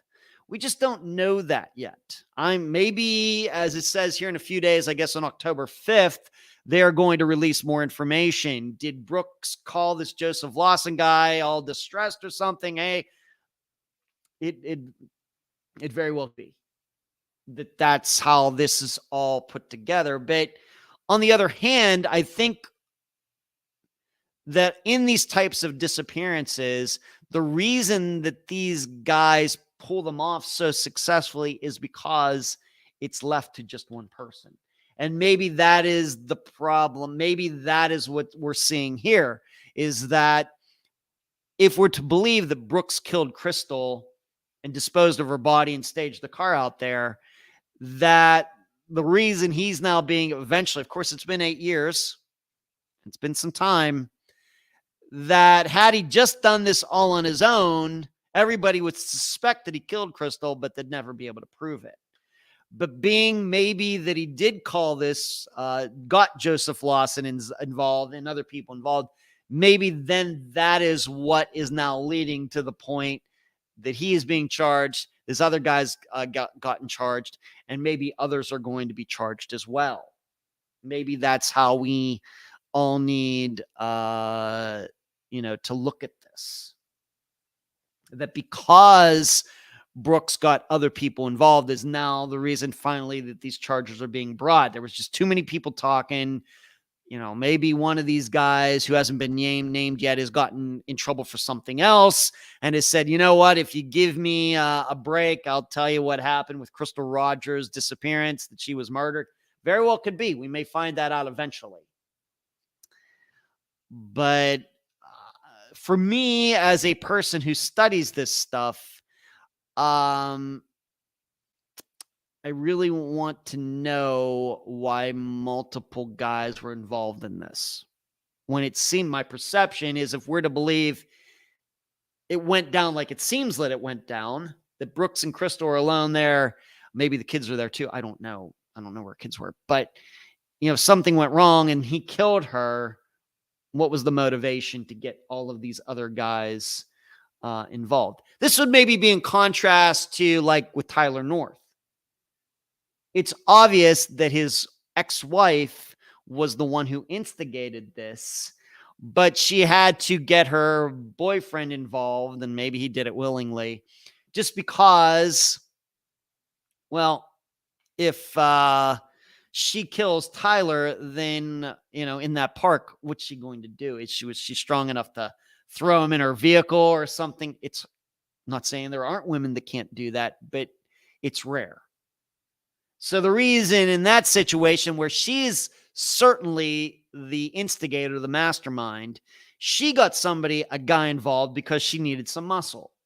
Well, I'm not sure that that's, of course, the situation with Brooks. If he, in fact, did kill Crystal, I think that he could cause her to go missing all on his own. So that's why I'm just, thinking out loud here about where my mind is on this, thinking about, how many guys exactly does it take to make one woman disappear? Because I think most of the time, and the disappearances that we've covered on Unfound, that if we believe it's murder, we just think that one person did it. Now, it very well may be after the fact that other people find out. I don't know if they know enough to be indicted or anything like that. But, I'm certainly open to the idea that eventually other people, find out for sure because this guy starts talking. But the actual disappearance itself, killing a woman, burying her, throwing, or something, not to get too morbid here, usually that can just be done by one guy all on his own. So let me see. A good point at her phone and purse were at the home. Okay. Not good. Rockford, April Pitzer seemed to have a lot of men potentially involved too. Certainly possible. At least that's the way her mother described it way back in 2017, Rockford. I'm still not sure about that. And very well may be. That's one that I have to admit, I know the general circumstances of her disappearance, her being out in California. Of course, her mother believed that could have something to do with some testimony that April had done in Arkansas. I'm not convinced of that, but could very much possibly be drugs involved. But of course, the real the weird, quirky part about April Pitzer's disappearance is what actually happened to a guy who everybody believes was responsible for disappearance. Him crashing in that plane with those other guys who are supposed to be going to Texas. The plane crashes in Colorado. That is still pretty wild. Hazel panic and contacts closest person for help. Could be regarding Brooks Hawk. Could be Hazel. Everything. I think he, his brother, and Joseph helped him cover it up. I think that makes all the sense in the world. Everything. I'm just wondering why Brooks chose to get them involved. Ed, you're thinking about it from a commit the perfect murder perspective, probably because the reason I'm doing that, Hazel, is because we know that so many people have gotten away with these disappearances. They have, at least to this point, pulled off the perfect murders. So that's probably why my head's there. People with less brain power and not realizing it just ask for help. Sometimes. Bridigan Adelson. Thank you. Cherie, men are more likely to need help. Look at you, Cherie. Yeah, we certainly do need some help. So, that's what's on my mind regarding Crystal Rogers. I guess we will maybe know more later this week. And if it's worth talking about, I will bring it up on the next live show. And now I guess they'll have access to that piece of property, and we'll see if they find anything. And I guess it's good that maybe that multiple people were involved. Maybe one will roll over on the others, and all of this can get resolved, I guess. He did make it 8 years so far. So, yeah, I know. Cherie, you're right. And just because all these people have been charged with something doesn't mean that they'll get convicted. But I think this is one of those where my impression, once again, I have not followed her disappearance very closely or anything. My impression is that this is what everybody thought anyway. I don't think there are any, I don't think anybody's hearing any surprises here, except for maybe Joseph Lawson's name popping up. But Brooks Hawk, some of these other people, just don't get the idea that this is much of a surprise. What's interesting, though, is, of course, we still have that police officer who was shot in Bardstown while he was moving something off the road. And I've seen it out there that some people saying, could that and Crystal Rogers' disappearance be connected? Could Brooks Hawk have done both? I don't know. All right, so that is Crystal Rogers. Now I want to talk about Suzanne Morphew.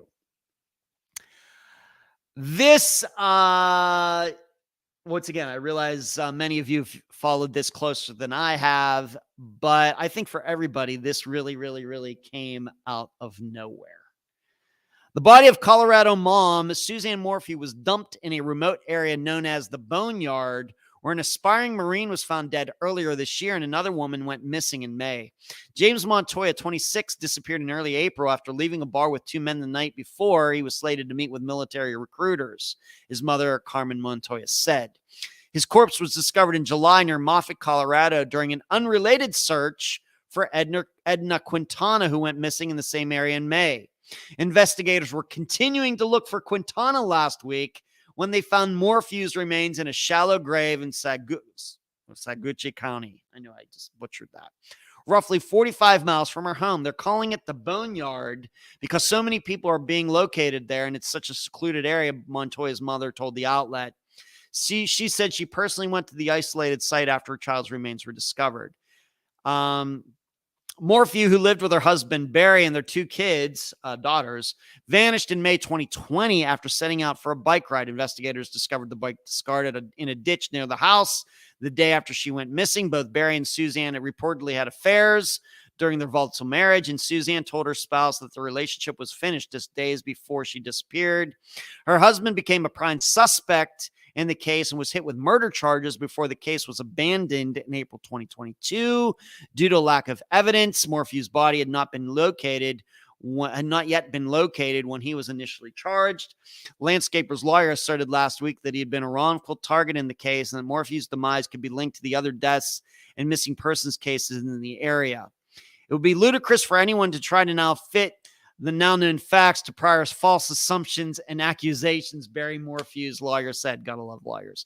She argued that he was the most scrutinized, dissected, surveyed individual when his wife vanished, but has never been tied to the Moffett area. He filed a $15 million lawsuit against prosecutors in May that accused him of violating his constitutional rights. His legal team also accused prosecutors of withholding evidence in the case, including DNA from an unidentified man found on Suzanne Morphew's glove box that has been linked to a string of unsolved sexual assault cases in Chicago and Arizona. How many of you knew about that? Did any of you know about that? Once again, I realize some of you have followed this more than I have. I've been a little busy. But I'm going to read that again. His legal team also accused prosecutors of withholding evidence in the case, including DNA from an unidentified man found on Suzanne Morphew's glove box that has been linked to a string of unsolved sex assault cases in Chicago and Arizona. Sharia, you kind of been my go-to person on that. You're saying yes, that. So what is everybody thinking about that? Despite their marital strife, Barry has denied any involvement into his wife's disappearance and asserted they had a wonderful life and a wonderful marriage. So this DNA thing seems to really throw a wrench into the belief that Barry did this, right? Once again, I'm not the expert on all of this. I know some of you follow this day by day. When I do these stories, I'm just reading the story and maybe, just giving my insight as a guy who disappearances for a living. But what are you all thinking about this? That sounds like something that's hard to get around, people.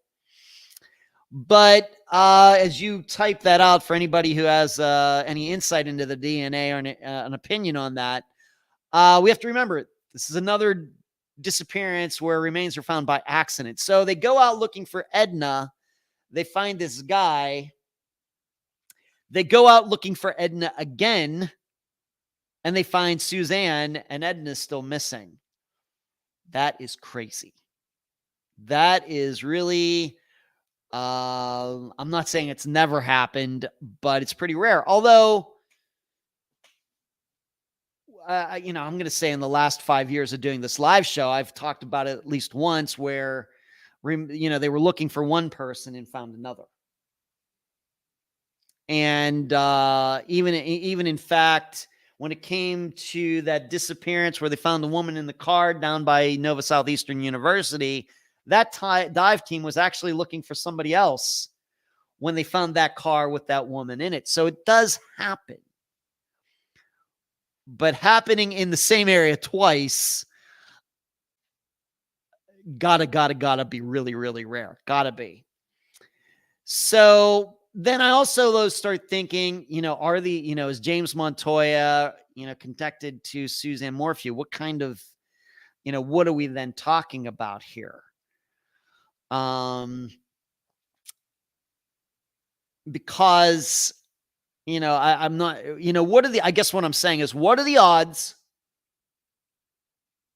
that somebody not connected to James Montoya or Edna Quintana, whoever that may be, Barry or whoever else, would then choose to take Suzanne's remains to a spot? What are the odds that they would take the remains to a spot where some other killer or somebody also dumped a body? That seems pretty unlikely. Seems pretty unlikely. We start thinking about the Gilgo Beach killer, the Long Island serial killer, Rex Heuermann. What are the odds that two different killers would end up putting bodies in the same area? Pretty unlikely. You have to start thinking that the same person did all of it. Now, what's also notable to me, though, is looking like I did into Edna Quintana's disappearance, although she might have been murdered. Of course, she hasn't been found yet. But it does seem that Edna had some things going on that could have caused her to just disappear all on her own. Unlike James Montoya, unlike Suzanne Morphew. Edna, did she have some health issues or mental health, physical issues, health issues or mental health issues? Of course, we know how they can certainly contribute to a disappearance. So what also all of you need to know, if you've not looked at any of this up on a map or anything, but Moffett, where they found Suzanne, is in the opposite direction of where Barry was. A lot of people thinking Barry did this, took her body, might have, buried it in one of these places where he was working or something. Well, where he was allegedly at was in the opposite direction, and not just a little on the opposite direction. Like it said in the article, Moffett is 40 some miles south of where the Morphews lived. Whereas Barry, allegedly at the time of his wife's disappearance, was that same distance north of where they lived. Could he have traveled that distance? Sure. Maybe, maybe in the timeline, there's enough, dark area or unknown in the timeline. There's a big wide open space where Barry could have been traveling 40 miles south and going 40, then going, I guess, 80 miles north. If that's possible, if you tell me it's possible, then it is. And I believe you. But this certainly is the opposite of what I think a lot of people were thinking regarding Suzanne's disappearance, that if she were to be found, that she would be found around where they lived, or she would be found in the area where Barry was going for work or anything. It's neither of those places. So this is all very, very interesting to me. I don't know if this makes Barry's claims that he's innocent stronger or weaker. The thing is now we know that she's dead and we know that she was buried. So we now know that she was murdered. This would be in difference. This would be in contrast to like Tom Brown, whose remains were not buried. In fact, they were found right on the top of the ground. Yeah, very well may be that he's murdered. He was murdered. But when you find a remains just sitting out there and they're so decomposed you can't tell what the cause of death was, just sitting on the ground, it could be anything.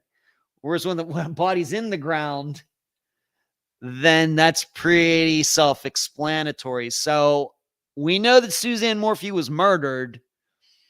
It's just by who? I guess what we're saying is we know that she didn't go off that day and go running off and kill herself or anything. That did not happen. So what is everybody saying about the DNA and, where the location and everything else?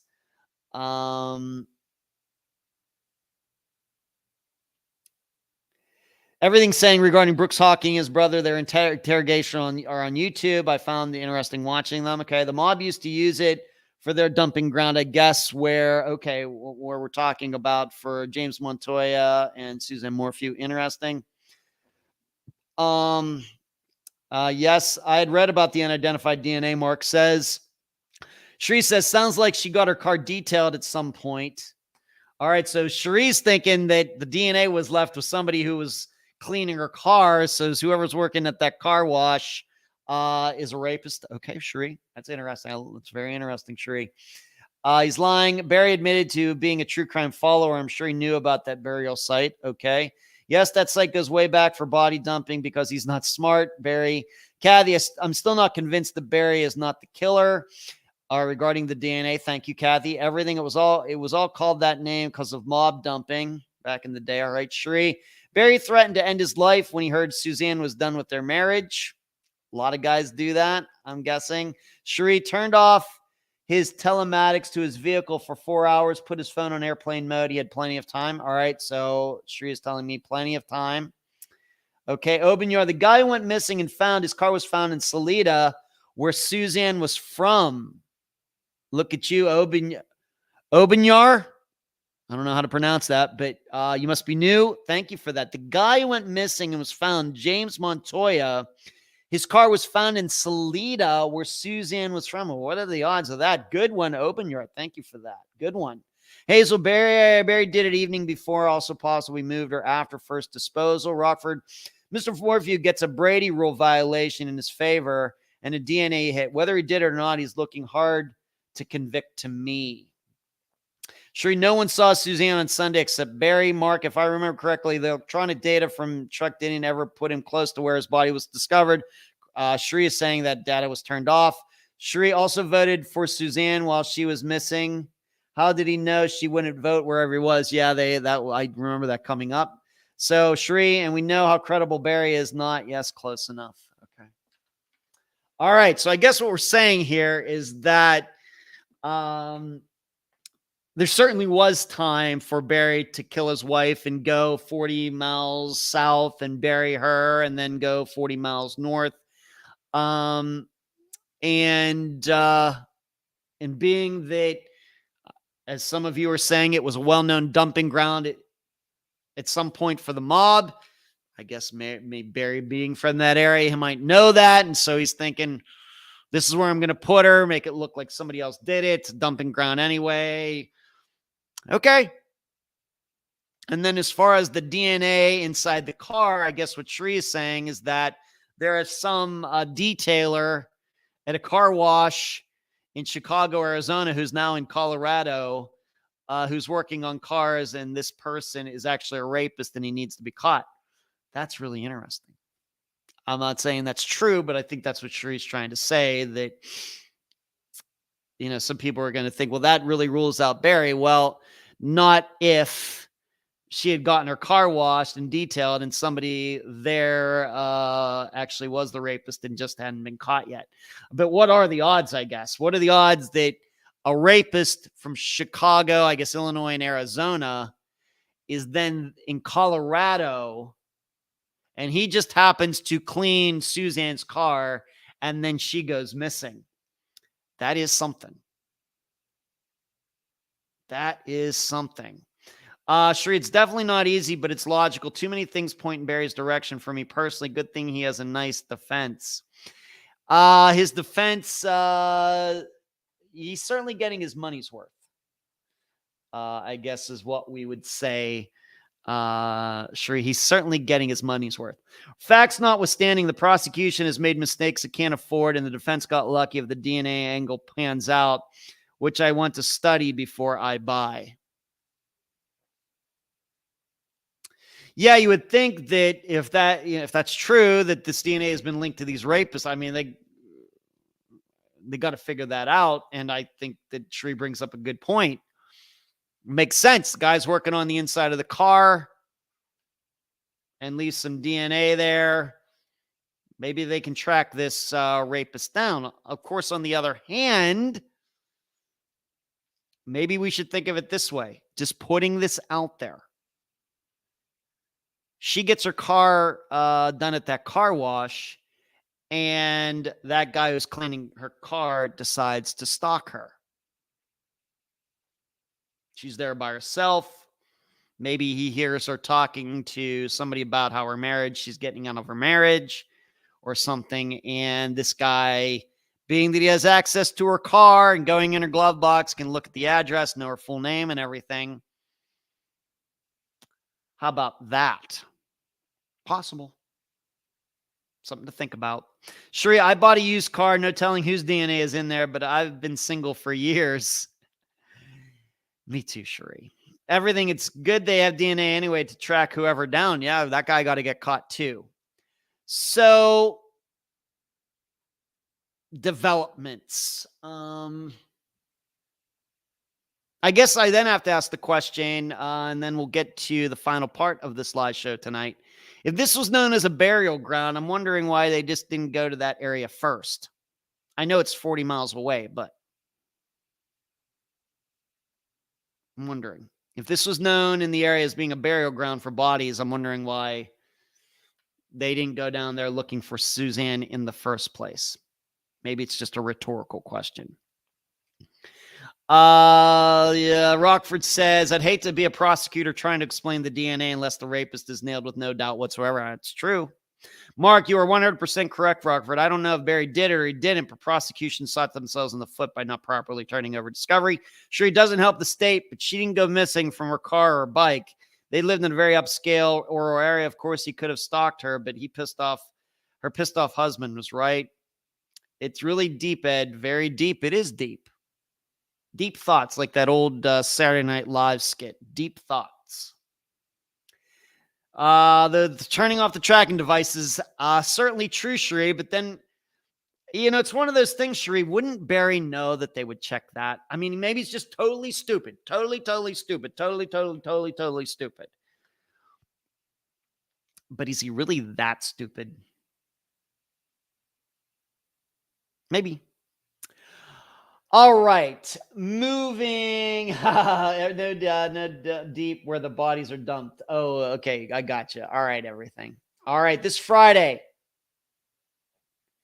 Speaking of convoluted cases, speaking of possible murder, speaking of a lot of information, speaking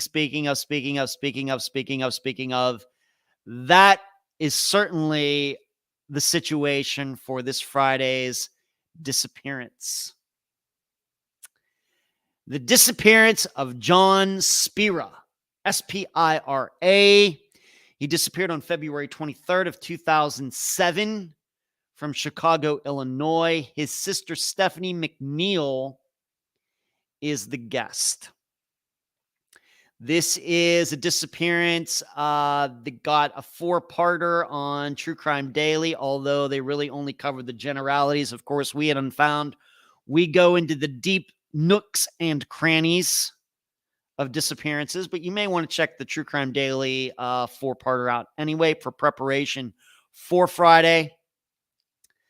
John was in the midst of a divorce. He was in a business with a guy that he had known for 18 years, but maybe things weren't going so smoothly. It was a Friday evening. John was at work. He was supposed to meet somebody at 8:30 for dinner. He never showed up for that dinner. His vehicle, a Ford Excursion, which is one of those huge SUVs, kind of like a Suburban, but Ford doesn't make them anymore. His Excursion was found at his office, but was parked in the back, which is weird because when John had parked his vehicle that day, it actually parked at the front of the building, not the back. But when they finally went back to find out where he was, it was parked in the back of the building. And the keys for that vehicle are still missing, as is John, and his phone, his wallet, his ID, etc. And his wife has an alibi of his soon-to-be ex-wife has an alibi of being at home. But there are a lot of questions regarding John's business partner, Dave Steuben, Stubben, because it seems that Dave's story about that evening seems to clash with a couple other people who were in the building at the same time. We've got a lot to go over for this disappearance. And the weird thing about this disappearance is John, by all accounts, was like the nicest guy ever. But there were a lot of strange actions by many people around him. And the problem is that surely not all of them caused John's disappearance. At least 4 different people acted really strangely after John's disappearance, but none of these people knew each other. So that's going to be this Friday. It's going to be a 2-parter. I'm started making episodes into 2 parts. When the interview goes over 2 hours, I've started doing that just to see what happens, just to see how people like it. And this interview went for like 2.5 hours, so it's going to be a 2-parter. Of course, they'll both come out at the same time. And I'm calling this episode Risky Business. On the latter, I don't think you could turn off the telematics on a car, but they are all messed up. Speaking of back to the Morphew case, Lisa, I was going to quote Deep Thoughts when you talk about singing, but it was inappropriate. That's funny. Obenyor, thank you. And I'm calling it a night. All right, good seeing you, Obenyor. I don't know if I've seen you in chat before, but thank you for that piece of info. Jasmine says John Spira's disappearance was on Disappearance as well. All right, very good. Thank you.